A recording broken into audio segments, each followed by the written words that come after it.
Russia అధ్యక్షుడు Vladimir Putin కు America అధ్యక్షుడు డొనాల్డ్ ట్రంప్ బిగ్ వార్నింగ్ ఇచ్చారు. పుతిన్ ఒప్పందం చేసుకోవాలని, నిరంతర సంఘర్షణ రష్యాకు హాని కలిగిస్తుందని హెచ్చరించారు. ఒప్పందం చేసుకోకుండా పుతిన్ రష్యాను నాశనం చేస్తున్నాడన్నారు. యుద్ధం వల్ల నష్టం జరుగుతుందన్నారు.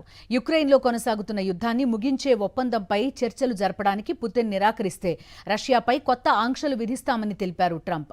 అదనపు ఆంక్షలు విధించే అవకాశం గురించి వైట్ హౌస్లో విలేకరులు అడిగిన ప్రశ్నకు మాస్కోపై ఒత్తిడి చేసేందుకు ట్రంప్ సుముఖత వ్యక్తం చేస్తూ అలా అనిపిస్తోందని బదులిచ్చారు. యుక్రెయిన్ యుద్ధానికి ముగింపు పలుకుతామని సోమవారం అధ్యక్ష బాధ్యతలు చేపట్టే ముందు వెల్లడించారు ట్రంప్. అంతర్జాతీయ వార్తలు చూద్దాం. రష్యా అధ్యక్షుడు వ్లాదిమిర్ పుతిన్ కు అమెరికా అధ్యక్షుడు డొనాల్డ్ ట్రంప్ బిగ్ వార్నింగ్ ఇచ్చారు. పుతిన్ ఒప్పందం చేసుకోవాలని, నిరంతర సంఘర్షణ రష్యాకు హాని కలిగిస్తుందని హెచ్చరించారు. ఒప్పందం చేసుకోకుండా పుతిన్ రష్యాను నాశనం చేస్తున్నాడన్నారు.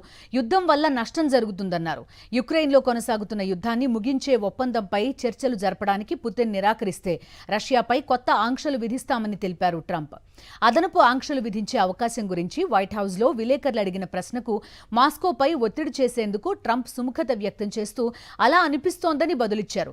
యుక్రెయిన్ యుద్ధానికి ముగింపు పలుకుతామని సోమవారం అధ్యక్ష బాధ్యతలు చేపట్టే ముందు వెల్లడించారు ట్రంప్.